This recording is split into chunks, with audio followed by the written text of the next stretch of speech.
Dear esteemed colleague, today we are pleased to present to you a very interesting clinical case of spina bifida.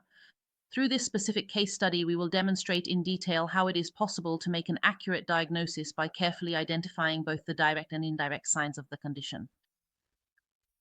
In this specific case, as we clearly observe in the images being shown right now, we can see the direct signs, specifically the presence of a visible cleft affecting the spinal column and the consequent protrusion of herniated internal tissue that is not covered by the skin.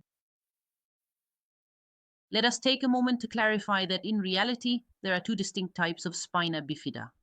What we are currently observing here is specifically called open spina bifida, which occurs because there is visible herniated tissue that is not covered by the surrounding skin.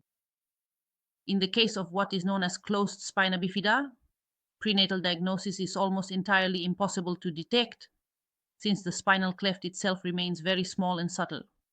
And as a result of this, there is typically no neural tissue herniating or protruding from it, and the skin completely covers the underlying portions. In this case, however, we can see that this is not the case, so we define it as open spina bifida. Now, let's examine more thoroughly the specific clinical indicators and direct signs that allow us to accurately establish the final diagnosis. In these medical images, we are observing and analyzing the exact portion of the herniated tissue. In this particular case, there is a myelomeningocele, so there is the presence of meningeal tissue associated with. This condition involves the protrusion of spinal tissue and delicate nervous tissue through a vertebral opening, and this specific structural defect is precisely what defines a myelomeningocele. Sometimes there may be a herniation of only the meninges, so we observe a cystic portion surrounded, in short, by the meninges. In that case, we speak of a meningocele. Here we can see even more clearly the bony portion. They're presently in question, and now we are seeing the continuity of three vertebral bodies.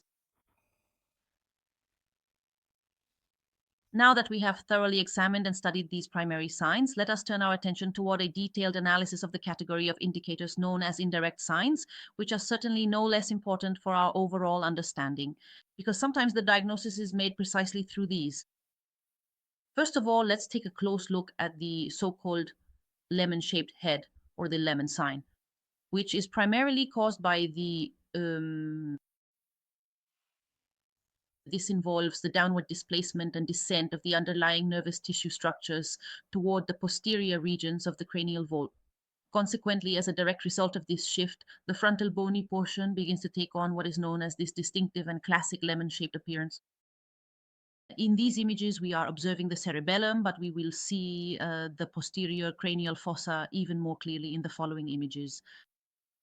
Here we can clearly observe the presence of the third ventricle, which appears significantly dilated and enlarged, as well as the right and left lateral ventricles. In fact, by carefully measuring the dimensions of each individual ventricle, we see that there is a clear case of hydrocephalus, which we define as being borderline, since the maximum measurement is exactly 10.4 millimeters. And we will see the same findings for the other areas. For this specific reason, we define a triventricular hydrocephalus, which is frequently and classically associated in clinical practice with the underlying condition of spina bifida. Now let's also take a much closer look at the posterior cranial fossa in detail. In this image, we observe the cerebellum, which is described as being banana-shaped. And this specific anatomical finding always occurs due to the posterior displacement of brain tissue.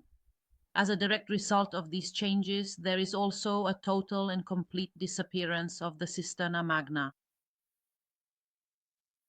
Spina bifida is a congenital condition that is only rarely associated with specific genetic syndromes. Nevertheless, when this diagnosis is suspected, a comprehensive and thorough examination of the entire fetal anatomy must obviously be performed by the clinician. In particular, the structure of the feet and their precise alignment must be carefully studied, as there is a very significant and well-documented association with the development of clubfoot in these cases. Clubfoot unilateral. In this specific case, as we can clearly see now in the intricate details of the images scrolling by, there is absolutely no such association to be found.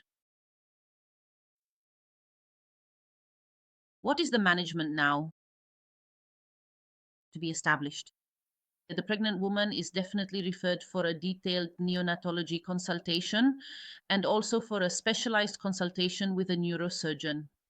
This involves a pediatric specialist who will be able to carefully estimate the prognosis and the overall severity of the case by thoroughly evaluating all factors. All of the clinical data that is displayed and carefully studied through the comprehensive ultrasound examination